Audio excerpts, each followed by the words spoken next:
Assalamualaikum warahmatullahi wabarakatuh. Salam sejahtera untuk kita semua. Kawan-kawanku senasib seperjuangan di seluruh penjuru tanah air Indonesia.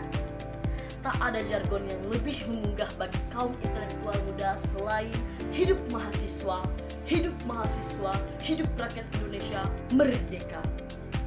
Yang saya hormati Dewan Juri serta Panitia Olimpiade Sejarah Islam Nasional, dan yang saya banggakan teman-teman seperjuangan yang menyaksikan dari layar kaca.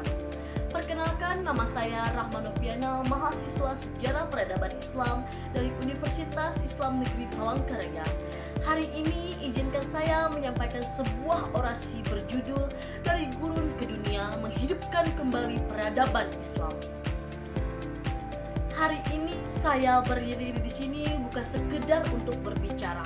Saya berdiri untuk menyuarakan kembali semangat peradaban yang dahulu menerangi dunia.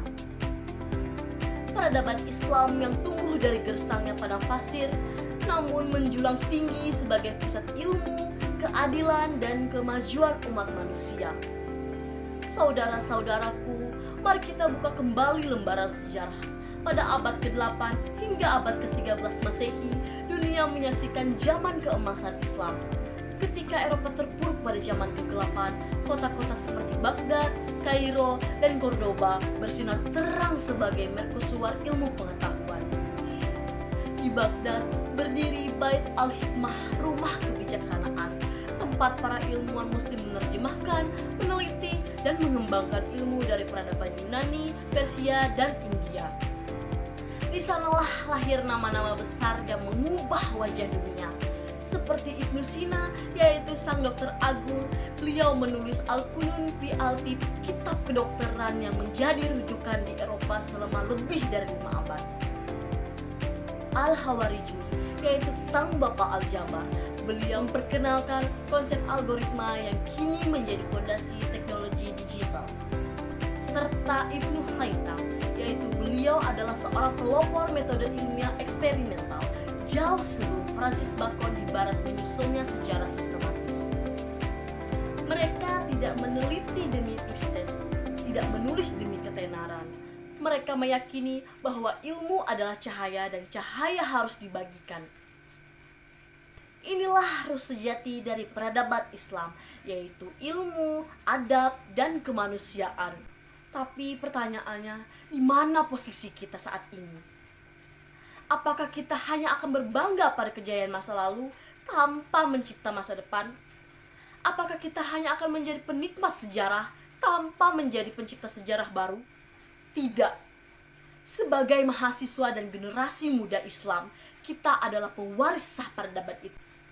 Tugas kita bukan sekedar mengenang, melainkan menghidupkan kembali. Menghidupkan kembali semangat berpikir kritis dan ilmiah sebagaimana para filsuf Islam. Menghidupkan kembali semangat kemanusiaan dan toleransi sebagaimana masyarakat multikultural di Cordoba, serta menghidupkan kembali semangat penciptaan dan inovasi sebagaimana Ibnu Sina, Jabir Ibnu Hayyan, dan Al-Jahrawi. Kita bukan hanya pembaca sejarah, kitalah yang akan menuliskan bab baru dalam peradaban Islam. Dan semua itu dimulai dari kampus, dari ruang diskusi, dari forum seperti ini, dan dari keresahan seorang mahasiswa yang tidak ingin menjadi penonton sejarah. Karena mahasiswa bukan mesin penghafal teori, mahasiswa adalah penyulut peradaban. Maka hari ini mari kita nyalakan api perubahan itu. Mari kita hidupkan kembali semangat ilmu, dan mari kita buktikan bahwa Islam bukan hanya masa lalu, tetapi masa depan. Sebagaimana firman Allah dalam Quran surah Al-Mujadilah ayat 11 yang artinya yaitu Allah akan mengangkat derajat orang-orang yang beriman dan yang diberi ilmu pengetahuan beberapa derajat. Hidup mahasiswa, hidup ilmu pengetahuan, dan hidup peradaban Islam. Wassalamualaikum warahmatullahi wabarakatuh.